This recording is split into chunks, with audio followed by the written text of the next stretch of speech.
Hey guys, Hawaiian Shaman here, and welcome to our Week 3 Team Builder for Season 6 of the Royal Draft League. This week, we're going to be going up against the Boston Septiles, coached by Denise, and they've got a scary team, guys. They've got a really scary team. I was talking to him, and I really believe that he has probably one of the top 3 teams in the league this season. This guy's team is absolutely insane. But before I continue, please go ahead and leave a like down below, and please subscribe if you haven't for more draft league content and some new content that's going to be coming up pretty soon, guys. So please subscribe. You really don't want to miss it. Now, hopping into Danuse's team, he has, right off the bat, he has a Mega Lopunny, guys, or Lopunny. I don't really know how you're supposed to pronounce it. But a Mega Lopunny, guys, this thing is one of the scariest mons in Draft League format. There's very little switch-ins for this thing, because with its scrappy ability, it can hit ghost types with its normal and fighting type stab, with return and fake out and high jump kick. There really isn't a good switch into it, and that makes it really, really, really powerful. It's got an amazing speed stat, an amazing attack stat, and I definitely think it's coming this week. He also has a Cinderace, which is another really scary mon, because in this league we allow Libero Cinderace, so it can be whatever type it wants to be, and it outspeeds the majority of my team. So that's never good, but I also think he's definitely bringing the Cinderace due to us having a Ferrothorn. But you'll sort of see how we counter that later on. He has a Clefable. I'm not too worried about the Clefable, guys. I think it might come just to sort of check Haxorus, but with my Ferrothorn and all of that, I really think we can handle it. It can be scary if it starts setting up and stuff like that, because it can get it has both Unaware and Magic Guard, so I can't Toxic Stall it, and I also can't set up on it if it's running one of those. So it's a pretty scary mon. Next up, he has a Kyurem, which it could come, it could not. I can sort of see it. If it comes, I feel like it comes Scarfed. But that's another potential bring. It's really scary with Freeze Dries and Draco Meteors. I don't have a lot, especially since my Fairy type is also a flying type. So I definitely think that's coming. Most likely coming. There's a chance it doesn't, but I'm pretty sure it does. Next up, he has a Mandibuzz, which is so thick, guys.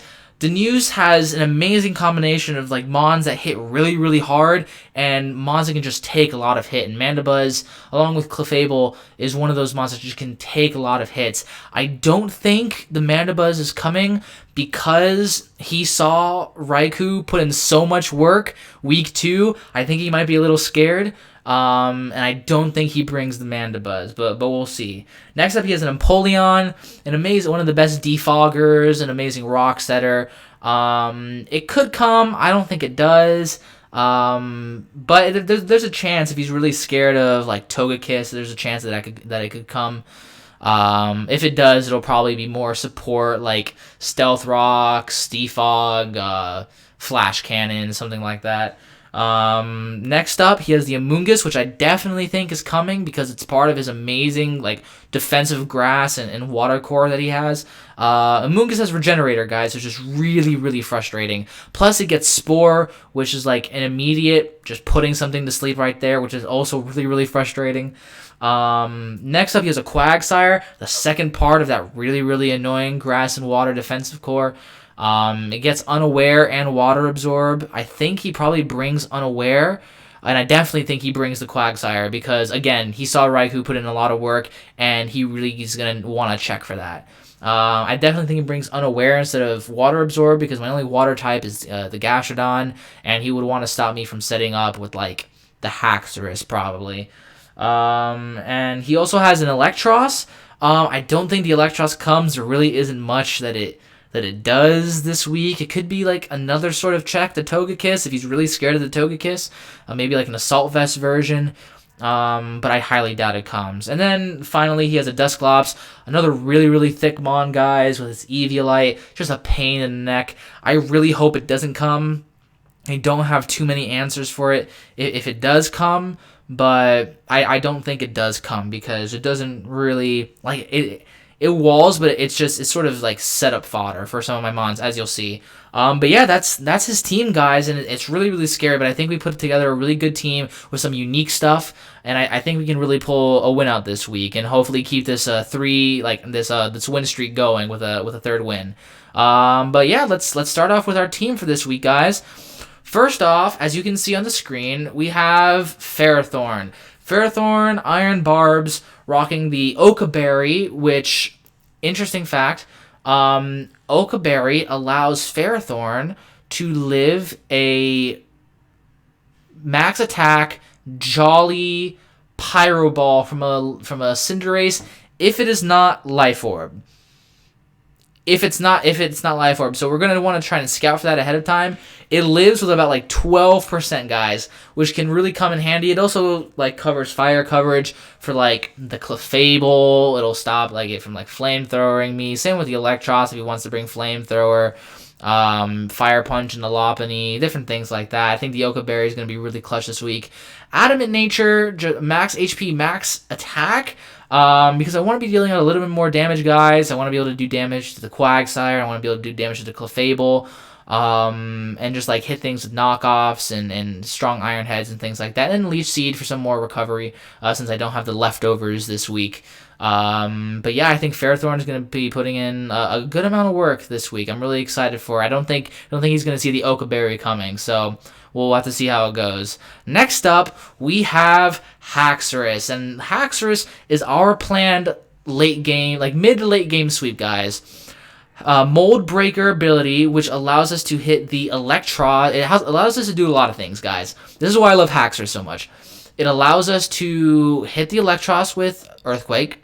It allows us to set up and still and break through hit Unaware, which he has 2 mons of Unaware, guys. Usually that would ignore stat changes, so me Dragon Dancing would do absolutely nothing. But Mold Breaker counters that, and I really hope he doesn't realize that. Because if he doesn't realize that, and I just come in and I start setting up, and he thinks, oh, it's fine that he's setting up, and then I just sweep at that point because Mold Breaker just cuts through it, that would be really ideal. Jolly Nature, just to make sure that we outspeed the Kyurem, I believe. Max speed to outspeed a max speed timid Kyurem that isn't Scarfed. I would love to run Adamant, but I don't think I can. With Dragon Dance, Outrage, Earthquake, and Poison Jab. As soon as the Clefable is gone, guys, there's nothing that switches into an Outrage after a Dragon Dance. Absolutely nothing. Nothing wants to take it. Even like a max HP, max defense Mandibuzz is not gonna like taking one of those things. Although we do have to be careful about foul play. That is something we have to be careful about. I'm also rocking the Lumberry on it just because I don't want to get burned. I don't want to get put to sleep by the Amoonguss. And then even if none of those things happen, it'll get rid of the confusion after Outrage. I think it's a really good bring this week. And then Earthquake for like to get through like the Empoleon if he brings it, the Electros if he brings it. And then Poison Jab to hit the Clefable. The Poison Jab is only there for the Clefable, guys, because again, once that Clefable's gone, I think we can really sweep with Haxorus. Next up, the return of Week 2's MVP, Raikou, guys. This is gonna be it's not choiced this week. I feel like I needed to be able to take a little bit more hits, and I really didn't want to be locked into anything. So I'm bringing 208 speed. I believe that's enough to outspeed the Kyurem if it's not Scarfed. That's enough speed to outspeed Kyurem if it's not Scarfed, and I get to be modest also, because there's no point, like, if he's Scarfed, he's going to be outspeeding me anyway, and I really didn't want to run, like, Scarf Raikou this week. Running Modest Nature for that little bit of extra damage. 48 defense. I didn't put any into HP because I really wanted to focus on that defensive side. Maybe like help me take like a fake out from Mega Lopunny better, like a return better, different things like that. I'm not Raikou isn't really taking much anyway, but it might help. You never know. Modest Nature again with Discharge. You guys are noticing that I love running Discharge instead of Thunderbolt because for 10% less damage, there's it's not 10% less damage. For like 10 points less damage, it goes from 90 to 80 from Thunderbolt to Discharge. It gives me a 30% chance to paralyze instead of just a 10% chance to paralyze. So it's the same chance as a Scald has to burn and things like that, which I love that chance. Getting paralysis in general is always super useful. Then I have the Aura Sphere there for the Curum and the Empoleon. Hidden Power Grass for the Quagsire, specifically, because I definitely think he's bringing that Quagsire, guys. And then Extra Sensory just to hit the Amoonguss. It doesn't do a lot to Amoonguss. It does about like 35%, I think, on average. But it's something. In case, we're up against the Amoonguss, we don't have to just worry about, like, discharges, we can actually do a good amount of, like, super effective damage. And up next is, even though Haxorus is, like, our late game sweeper, guys. Sorry, I don't know why the screen looks like that. I'm just gonna bring it back up like that until we get down there. You can see our last team member down there. Spoilers, guys. But Togekiss. Even though Haxorus is our planned like mid to late game sweep, Togekiss is the absolute MVP. Serene Grace Choice Scarfed Togekiss is going to be outspeeding everything that isn't Scarfed, including the Megalopony. 52 HP, 252 defense, 204 speed. Again, that 204 speed is just enough to outspeed a Megalopony. With all of it, with 252 EVs in defense, the other in HP. So we can really take hits from the Megalopony, guys. Like, seriously, I think we take about 40% from a Thunder Punch with Togekiss. It's absolutely insane. I have other moves on there. It's Timid Nature. Like, I have Aura Sphere. I have Dazzling Gleam. And I have Wish in case, it's like a last-ditch effort. Like, I can get a Wish off. I can outspeed and get a Wish off or to get something in. But I'm just going to be clicking Air Slash, guys. And it pairs really well with Raikou's discharges. If we can get some paras, and Choice Scarf Togekiss puts in so much work. If we can get the 60% chance to flinch, and I know you guys might be thinking, Shaman, that's hacks. Why are you going to be relying on hacks? It is not hacks. If it's Serene Grace Togekiss, it is actually hacks to not flinch the person. Okay, so don't come at me. Don't come at me in the comments, guys, because it is hacks to not flinch, and that is the goal here. Get paras on stuff and just start flinching things out. I'm pretty sure I one-shot the Megalopony. If I don't, it does a ton. I do good damage to Cinderace. The only thing that really stops me is the Empoleon. That's the only thing that really stops Togekiss from just spamming Air Slash.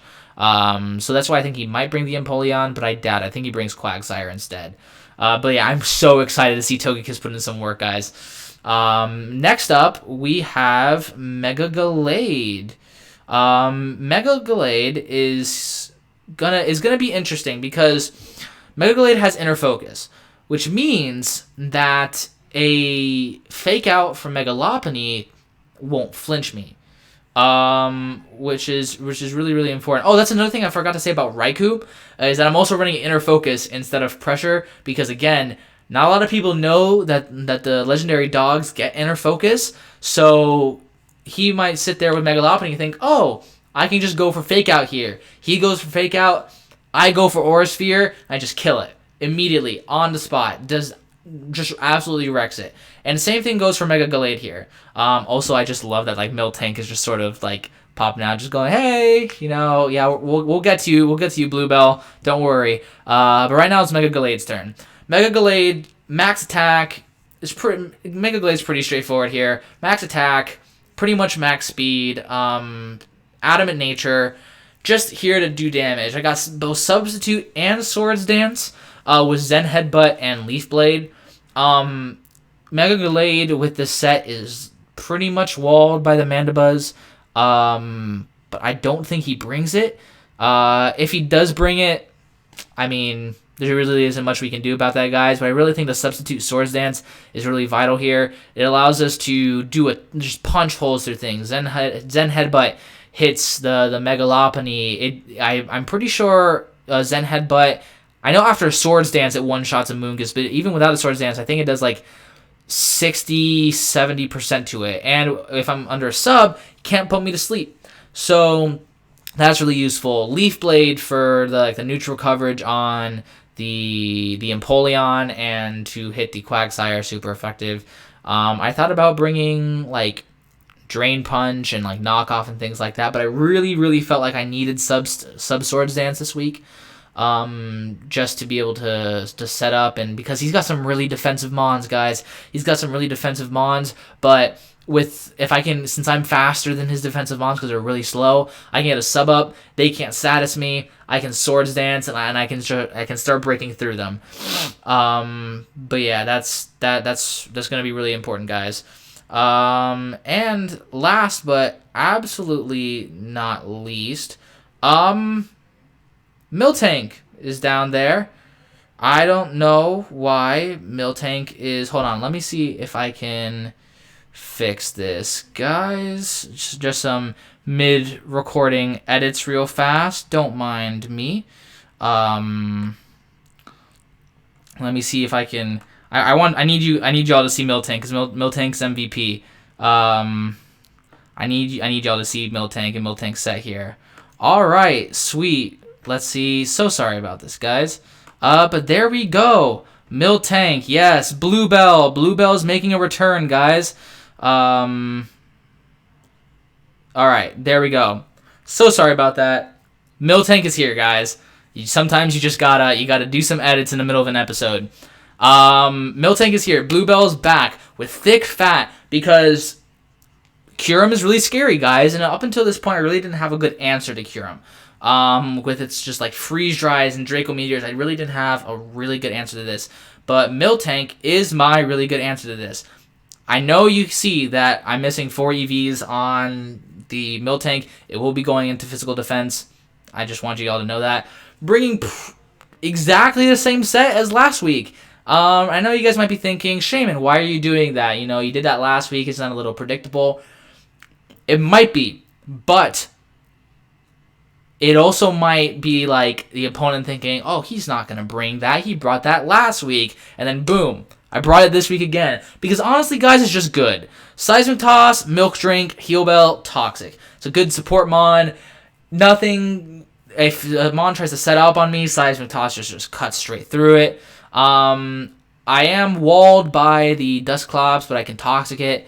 And also, again, that there's just like a lot there's a lot of status that can happen to me. I can get Spored. I can get Will-O-Wisp by the Dusclops. I can get possibly paralyzed by the Electros, and Thunderwaved by the Empoleon, and Toxic by the Quagsire and the Mandibuzz. And I'm just not here for it, guys. I'm just not. I really hate that. So, gotta have Heal Bell, gotta have Milk Drink, and the Toxic there is just to sort of whittle things down. Got max HP, max special defense, Thick Fat. Kyurem, if Kyurem comes, I think it's going to be Scarf. If it's locked in, like, Miltank's my automatic switch in. If he goes for Draco Meteor, I live it. Does about 50% to me if it's not, like, Specs. I don't think it'll be Specs, but if it's Specs, if it does, like, I think, like, 80% to me. But then, his special attack is lowered. And then I can just Milk Drink up. Depending, because he might, like, if he has speed investments, he might outspeed me. But, you know, we'll get to it, guys. But also with Togekiss there, I doubt he's going to be inclined to go for Draco Meteor. He's probably just going to go for the Ice-type move. And I can switch in Miltank. Even Specs Freeze Dry does, like, 35% to Miltank with Thick Fat. This thing is an absolute beast, and is my immediate go-to switch into Kyurem. If I see the Kyurem on the field, I just go to Miltank, and I click Toxic, or I click Seismic Toss, or I click Heal Bell, just depending on the sort of status of the team and Miltank's health. But yeah, that's the team, guys. I'm really excited for it. I really think we can win this week, and I really hope we win this week. Togekiss, please flinch a lot. I'm really counting on you. Raikou, get some paralyses with the discharge. Ferrothorn, get that clutch Okaberry, like, fire-type move, and get, like, a crucial knockoff off. Haxorus, get a Dragon Dance up and sweep. Please, I really want to see that this week. I think this team can really make it through. I really think this team can put in work, and I'm really excited for this battle, guys. So I will see you guys. Yeah, that's about it. I'll see you guys down in the comments. Again, if you made it this far, please leave a like, and please don't forget to subscribe because we got some big things coming, guys. But yeah, see y'all in the comments, and have a great day. Peace.